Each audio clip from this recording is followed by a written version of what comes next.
భాగ్యలక్ష్మి దూరంగా ఉంటే రెచ్చగొడుతున్నావు, దగ్గరకు వస్తే దూరంగా ఉంచుతున్నావు. ఏంటి దాగుడు మూతలు? మరేమో ఈ కళ్ళబొల్లి కబుర్లాపి పెళ్లి చేసుకోవచ్చుగా మరి. ఏంటంత తొందర? కాదేంటి మరి? ఆగలేకపోతున్నావా? నువ్వు మా నాన్న వస్తారు, వద్దులు మరి. ఏడ్చాడు, వాడెక్కడో గేదెలా తిరుగుతూ ఉంటాడు. అయ్యో మీ నాన్న. గిట్టిగా పాకలో పేడ తీసావా? ఏ నువ్వు తీలేదా? తీస్తానరా నీ తోలు. నిన్ను పాలేరాలుగా పెట్టుకుని పేడ నేను తీయాలి, పచ్చగడ్డి నేను కొయ్యాలి, మోపు నేను మొయ్యాలి, వీటికి మేత వేయాలి, పాలు తీయాలి, ఇంటింటికి ఇయ్యాలి. ఇంకా నువ్వేంట్రా చెయ్యాలి? మిగతా పనంతా నేనేగా చేయాలి. నోరు ముయ్యాలి, పోరం పోకేదవా. ఇదిగో తిడితే మాత్రం మర్యాదగా ఉండదు. ఏదో జాలిపడి నీ దగ్గర పాలేరు పని చేస్తాను. జాలిపడి కాదురా, నీ అయ్యే నాకు బాకీ పడి. ఇదా ఇటు తీసుకెళ్ళి అక్కడ కట్టేసి భాగ్యలక్ష్మి అడిగి 3 తట్టలు తౌడు పడరా. ఎన్నే? 3 రా ఎదవా పడరా. నేనే అనుకుంటే నాకన్నా తెలివి తక్కువ ఎదవీడు. ఎవరిని పుల్లయ్యా పొద్దునే తెగ పొగిడేస్తున్నావు? ఇట్టిగాడని నన్ను పాలేరుగా పెట్టుకున్న మా దొరగారిలే. ఆడి గొడవకేం గాని నాకు మీటర్ పాలు కావాలయా. మీటర్ పాలు ఇప్పుడు వచ్చి కిలోమీటర్ పాలే వద్దు. ఏం చేతనోగా 3 గేదెలు పాడి 16 గేదెలు పాడి చేసాం బతుకున్న రోజుల్లో. ఆ రేణుకారాణి గారికి 13 గేదెలు తాకట్టెట్టేశాను. ఈ 3 మిగిలిని. ఇది అంజలిదేవి, సెంటిమెంట్ ఎక్కువ, పాలన్నీ దోళ్ళకి చెత్తది. ఇది అంజలా జవేరి, డైటింగ్ ఎక్కువ, పాలు తక్కువ.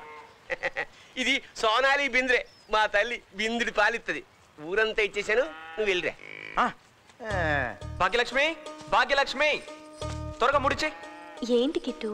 ముద్దులు. రెచ్చిపోతున్నావు మరి, మా నాన్న వస్తారు. ఏంటి వచ్చేది? మీ నాన్నే తీసుకోమన్నాడు. కప్పులో అరటి పువ్వేం కాదు, మా నాన్న ముద్దులు తీసుకోమంటారా? వింటే నమ్ముతావా? పుల్లయ్య నువ్వు చెప్తే గానీ నీ కూతురు ఇవ్వదంట. నేనేమన్నానే, ఇచ్చి పంపించు. నాన్న నిజంగా ఇవ్వనా? ఇందులో అడగాల్సిందే ఉంది, ఇచ్చేయి.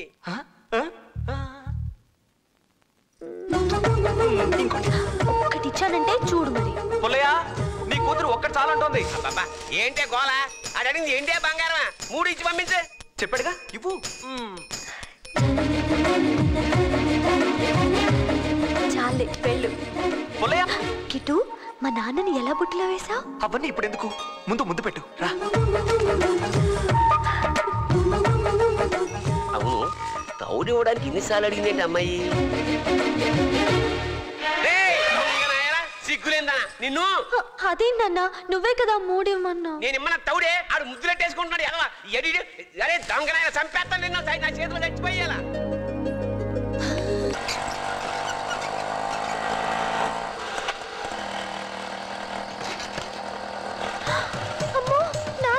నాన్నకి తెలుసుకొని ఉంటుంది, నా కోసం వస్తున్నాడు. ఇప్పుడు ఎలా మరి? భాగ్యలక్ష్మి, భాగ్యలక్ష్మి ఆగు.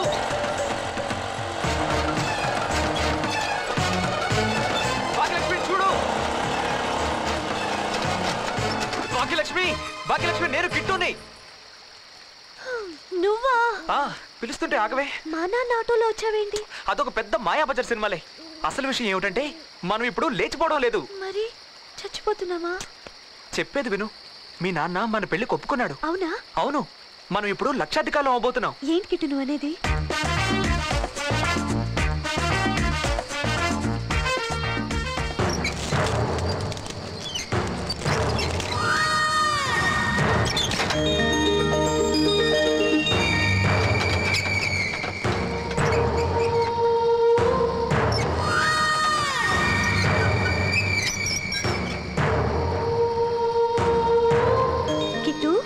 ఇదంతా కళా నిజమా?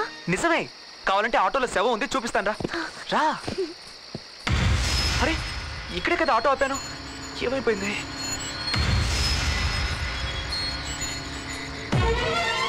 ఏంటిది? ఆటో ఇక్కడే ఉంది, శవం ఏమైంది? నేను వెళ్ళి చూసొస్తా. మరి కిందకెళ్తే ప్రమాదం. ఆ శవం నీటిలో పడకపోతే ఇంకా ప్రమాదం. మీ నాన్న ఆ బుల్లపై కలిసి నన్ను చంపేస్తారు. అబ్బా నువ్వు మరీను. ఇక్కడి నుంచి పడితే ఎవరైనా ఏట్లోనే పడతారు. కిట్టు ఇక 7 సంగతి మర్చిపో.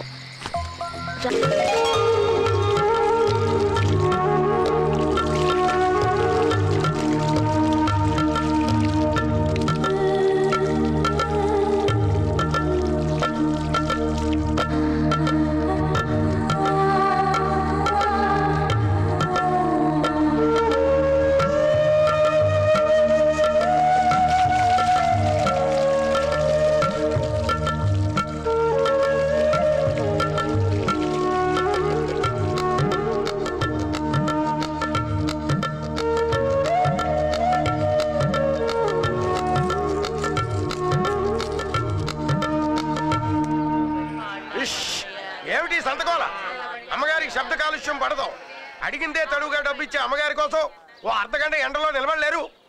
ఏమండి అప్పలాచారి గారు, మీరు ప్రతిరోజు అమ్మగారు ఉదయం 9:50కి ఎడంకాల మీద కుడికాలు వేసుకుని ఈశాన్యంగా కూర్చుంటే ఎడాపెడా మెరుస్తారు.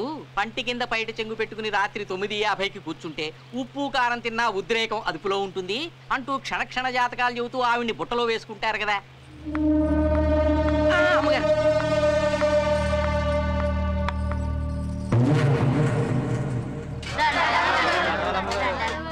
అమ్మా, దుర్ముహూర్తం పోయింది, శుభగడియలు ప్రవేశించాయి, పని ప్రారంభించవచ్చు. అమ్మా, కూతురు పెళ్లి కుదిరిందమ్మా, డబ్బు కావాలి. కొడుకు పెళ్లికి తీసుకున్న బాకీయే ఇంతవరకు చెల్లించలేదు. దానికి దీనికి సరిపోయింది. కూతురు పెళ్లి అయిపోతుందమ్మా. అమ్మా, అమ్మా, నా పైసలు తల్లి, తల్లి, నా జీవితం నాశనం అయిపోతుందమ్మా. ఇంతకీ నా తమ్ముడు ఈ వీడియో మీకు నచ్చినట్లయితే లైక్ చేయండి, షేర్ చేయండి. ఇలాంటి మరిన్ని సరికొత్త సినిమా వీడియోల కోసం ఛానల్ని సబ్స్క్రైబ్ చేయండి. అలాగే ఇక్కడ ఉండే ఈ గంట సింబల్ని క్లిక్ చేయండి. మేము అప్డేట్ చేసే ప్రతి వీడియో నోటిఫికేషన్స్ మీకు వచ్చేస్తాయి.